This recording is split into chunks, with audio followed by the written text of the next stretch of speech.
tiene una maestría en análisis electoral, es politólogo. ¿Qué pasó ayer en Neuquén, Fernando? ¿Cómo estás? Carlos, un gusto, amigo, ¿cómo anda eso? Bien, muy bien, muy bien. Bueno, ¿qué pasó? Lo que ocurre en las democracias. Uh-huh. En los sistemas democráticos, donde existe el sufragio universal, donde la reiteración de las votaciones y las probabilidades y las probabilidades de que se aplique la ley como corresponde y los sistemas reglamentarios y los mandatos puedan ser revocados y todas estas situaciones legales dentro de un sistema democrático llevaron a una posibilidad de recambio de gobierno. Uh-huh. Lisa y llanamente es eso. A ver, las encuestas, algunas lo daban ganadora Figueroa un par de semanas antes. De hecho, creo que la mayoría lo daba como ganador cuando empezaron a medirlo. Después es como que parecía que el candidato del oficialismo azul, digamos, del MPN, empezaba a achicar distancias, en algunas encuestas aparecía arriba. Sí. Digamos, a vos en lo personal no te sorprende el resultado. No me sorprende el resultado y en realidad, más allá o más acá de conocer o no los resultados de alguna encuesta, sí se percibía un temblor político que se siente por la crisis económica en realidad, ¿no? Eso está siendo como una vibración, hay una especie de predisposición hay irritación en el electorado, hay un alto porcentaje de electorado que está irritado por la situación económica que está pasando y está incómodo por una situación que es un llamado a elecciones. Y después, bueno, el factor propio del MPN, ahí creo que quizás, sin echar las culpas contra Comman, que Marcos Comman puso, en realidad es el vicegobernador y no vamos a echarle la culpa toda de él, pero sí él es el candidato, y como es el candidato, en realidad yo creo que la debilidad más fuerte del candidato ahí era su poca visibilidad y posicionamiento político. O sea, era una persona que costó muchísimo instalarlo, y en ese tiempo de instalación creo que se perdieron las elecciones. Mirá vos. Bueno, ahora empieza todo un proceso. Y a contrapelo te digo lo contrario. Creo que Rolo Figueroa llevaba más de un año de instalación, era el más conocido, y acá te daría una vuelta de tuerca y te lo comento, que lo estuvimos conversando en privado. Creo que una situación muy casera y muy doméstica ha llevado que también a Rolo lo haya beneficiado, Rolo Figueroa, Sí. Lo haya beneficiado la pantalla electrónica de la impresora. Ajá, ¿por qué? Porque las personas en general, todos, nos ponemos muy cómodos y muy inestables frente a la electrónica. Sí. Y imagínate que eso pasó permanentemente y pasa con los cajeros automáticos. Uno está tratando de poner un dedo y en una pantalla táctil tiene miedo de tocar mal. Bueno, ¿qué ocurría con esta pantalla? Vos tocabas mal y volvías para atrás.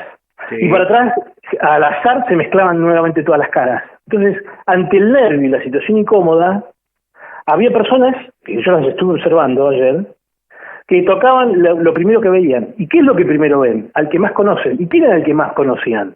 A Rolo por la campaña publicitaria. Uh-huh. Entonces yo creo que mucho de esto, en este proceso, por beneficio indirecto, fue para Figueroa. Ajá. Es una percepción bastante interesante, no se me había ocurrido ni le había pensado tampoco. Pero bueno, puede ser seguramente. De hecho, era el candidato que siempre aparecía como el más conocido. Claro. Así que seguramente eso tiene una ventaja también, ¿no?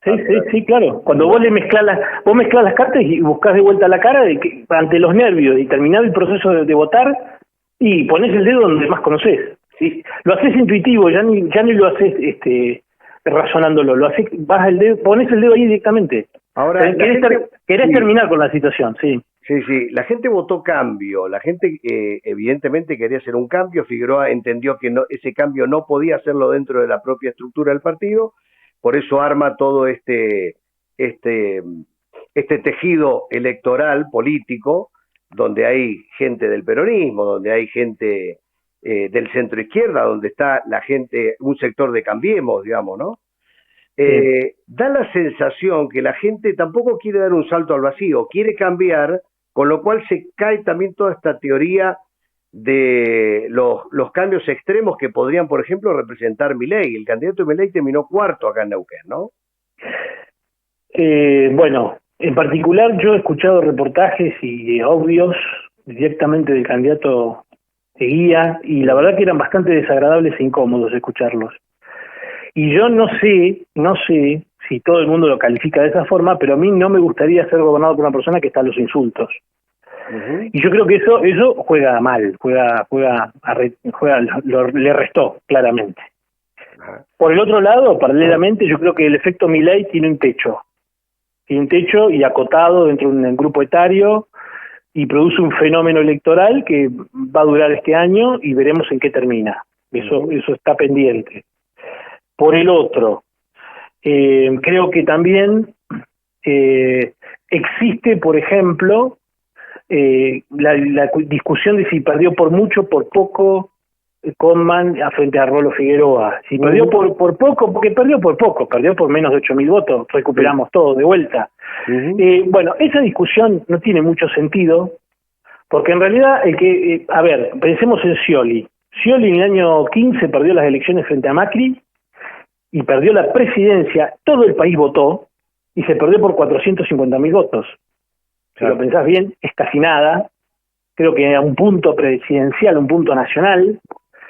El que gana todo y empieza a gobernar, y por nuestro sistema de gobierno, de representación de tipo presidencial, los gobernadores actúan de la misma forma, y el que gana, y gana por mucho, gana por poco, ya no importa, ganó, y se queda con todo. Exactamente. Como sé que sos muy seguidor también de la política en Río Negro, no puedo dejar de preguntarte por el triunfo de Alberto Bereltinec, que algunos imaginaban o sospechaban, por lo menos en la previa, que iba a ser aplastante, y finalmente no se dio, quizá también por el fenómeno de la baja concurrencia, ¿no? Río Negro tuvo menos concurrencia que Neuquén. Bueno, eso es producto, y yo ahí me detengo un segundo, porque el problema es que ganó, las elecciones las gana. Sí, claro. O sea, las gana, y las gana muy bien. O sea, este es el otro tema. Y además gana el tercer mandato. O sea, a ver, nadie volvió de un segundo mandato en Río Negro nunca en la historia. O sea, Bereltinec se tomó 4 años y vuelve a ganar una elección a gobernador. Esta es la primera vez que ocurre. O sea, esto es muy importante. Bereltinec tiene una alta imagen positiva en todo el territorio rionegrino. Esto también es otro detalle importante. Tiene una alta exposición, alto grado de conocimiento y alto nivel de positividad frente a la negatividad. Es un candidato muy positivo. El tema es que hubo un 28% de ausentismo, como vos lo decís, y hay un voto oculto que ocurrió de centro derecha y como corrimiento hacia Tortorielo. Ajá. Entonces pareciese que hay un desacomodamiento de parte de Bereltinec, pero Bereltinec en realidad siempre está triunfante, termina ganando la elección, termina ganando la carrera, pero ¿qué ocurre? El segundo se le acerca. Entonces cuando vos lo ves, ¿cómo lo ves esto? Lo ves mucho en la distribución de bancas, en la legislatura. Y ahí es donde tiene mucho impacto, ¿no? Más allá de los números finales, provinciales, el impacto produce en la legislatura. De todos modos, Bereltinec conoce la política, va a gobernar y va a tener bloque propio en la legislatura, así que no creo que haya ningún tipo de sorpresa en eso. No, y por eso lo apodan el brujo también, ¿no? O sea que... Sí, también tiene sus apodos, claro. Tiene con qué gobernar. La última, en Neuquén y Río Negro tienen una característica, en las dos hay triunfos de la transversalidad política. Bereltinec sumando a Doñate, por ejemplo, que es un kirchnerista, y también al radicalismo que está dentro de Juntos por el Cambio, y Figueroa sumando también a gente vinculado al peronismo y al PRO. Podríamos concluir que es así, digamos, que ya no hay paladar negro, no hay peronista por un lado, radicales por el otro, kirchnerista por un lado, macrista por el otro. Lo que no hay es partidos nacionales que le puedan ganar a los partidos provinciales. Ajá. Eso es lo que estoy viendo, claramente.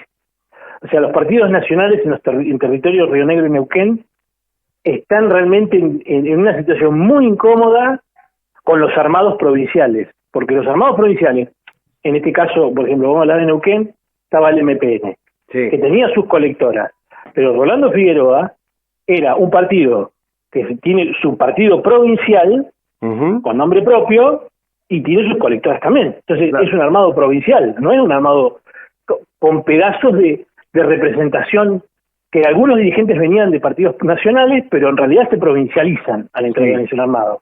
Lo mismo ocurre en Río Negro, exactamente lo mismo. O sea, Doñate pertenece dentro del PJ en Río Negro a una estructura nacional, pero al entrar en el entramado y en el acuerdo de Beltinet se provincializó. Entonces, yo lo que veo es que los partidos nacionales tienen un gran problema para entrar en las provincias patagónicas. Esta es una cuestión de provincialismo que está siendo muy bien explotado por los dirigentes que hábilmente construyen estas alianzas. Viene por ahí. Ni más ni menos. Fernando, como siempre, muy amable, gracias por tu tiempo, te mando un abrazo y seguramente tendremos más programas para seguir analizando cositas en Río Negro y en Neuquén. Bueno, dale, un gusto. Un abrazo. Gracias, Carlos.